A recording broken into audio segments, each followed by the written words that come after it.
கிறிஸ்துவில் பிரியமானவர்களே, ஆண்டவராகிய இயேசு கிறிஸ்துவின் நாமத்திலே உங்கள் யாவரையும் வாழ்த்தி ஆசீர்வதிக்கிறேன். இந்த நாளுக்கென்று தேவன் நமக்கு அருளி இருக்கும் ஜீவ வார்த்தை யோசுவாவின் புஸ்தகம் 14ஆம் அதிகாரம் 12ஆம் வசனத்தின் ஒரு பகுதியாயிருக்கிறது. ஆகையால் கர்த்தர் அந்நாளிலே சொன்ன இந்த மலை நாட்டை எனக்கு தாரும். கர்த்தரை உத்தமமாய் பின்பற்றின எப்புனேயின் குமாரன் காலேபு தன்னுடைய காத்திருக்குதலை முடித்து கொண்டு கர்த்தர் தனக்கு வாக்கு பண்ணியிருந்த நன்மையை 45 வருடங்களுக்கு பிறகு சுதந்திரித்துக் கொண்டான். இது வேத சத்தியம். என கேட்கிற தேவனுடைய பிள்ளைகளே, இந்த காலேபு கடினமான ஒன்றை கேட்டு எளிதாய் பெற்றுக்கொண்ட சம்பவத்தில் இருந்து தேவன் நமக்கு வாக்கு அருளி இருக்கிறபடினால் நான் நம்புகிறேன், விசுவாசிக்கிறேன், நீங்களும் இந்த நாளிலே கடினமானவைகளை எளிதாய் சுதந்திரித்துக் கொள்ளப் போகிறீர்கள்.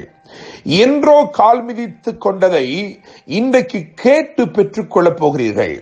வாக்கு அருளி ஒருவேளை பல ஆண்டுகள் இருக்கலாம், பல மாதங்கள் இருக்கலாம், ஆனால் அவைகளை நீங்கள் பெற்றுக்கொள்ளும் நாளாக இந்த நாள் இருக்கிறது.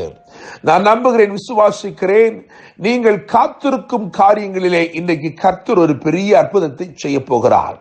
சுமூகமான தீர்வுகளை தேவன் உண்டாக்க போகிறார். நீங்கள் துரத்த வேண்டியவர்களை துரத்தி உங்கள் வாக்குத்தத்தத்தை முற்றிலுமாய் சுதந்திரித்துக் கொள்ளப் போகிறீர்கள்.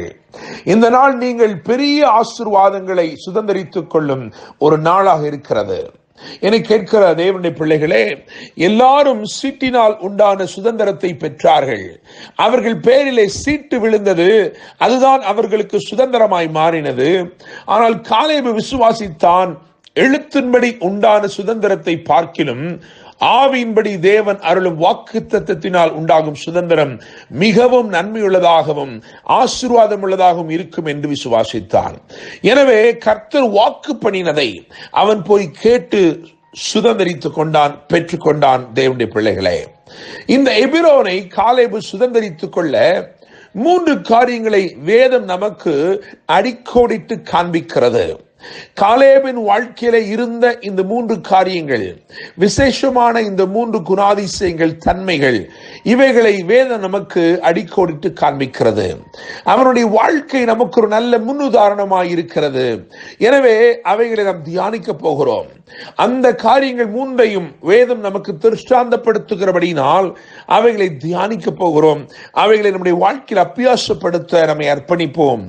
முதலாவதாக யோசுவாவின் புஸ்தகம் 14ஆம் அதிகாரம், அதிலே 14ஆம் வசனம் இப்படியாய் சொல்லுகிறது: ஆதலால் கேனாசியனான எப்புனேயின் குமாரனாகிய காலேபு இஸ்ரவேலின் தேவனாகிய கர்த்தரை உத்தமமாய் பின்பற்றினபடினால் இந்நாள் மட்டும் இருக்கிறபடி எபிரோன் அவனுக்கு சுதந்திரமாயிற்று. எனவே முதலாவதான காரியம் உத்தமமான பின்பற்றுதல். என்னை கேட்கிற தேவனுடைய பிள்ளைகளே, ஒரு உத்தமமான பின்பற்றுதல் நம்முடைய வாழ்க்கையில் இருக்கும் என்றால் கடினமான எல்லாவற்றையும் நாம் கால் மிதித்து கீழ்ப்படுத்திக் கொள்ளலாம். கர்த்தர் நமக்கு வாக்குப்படின விசேஷமானவைகளை நாம் எளிதாய் பெற்றுக்கொள்ளலாம். தேவனுடைய பிள்ளைகளே, உத்தமமான ஒரு பின்பற்றுதல் காலேபின் வாழ்க்கையில் இருந்தது.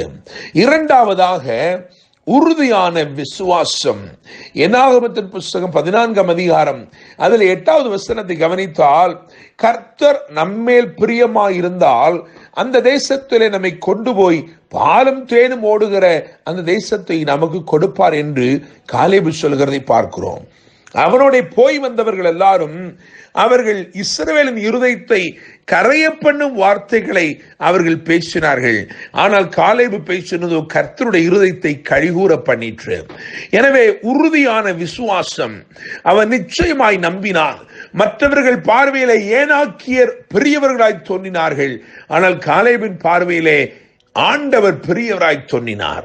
அவர் கொடுத்த வாக்குத்தத்தம் பெருசாய் பெரியதாய் தோன்றினது. தேவனுடைய பிள்ளைகளே, எனவே முதலாவது உத்தமமான பின்பற்றுதல், இரண்டாவது உறுதியான விசுவாசம், மூன்றாவதாக உறங்கொண்டிருந்த மனம். அவனுக்குள்ளே ஒரு பெரிய தைரியம் இருந்தது.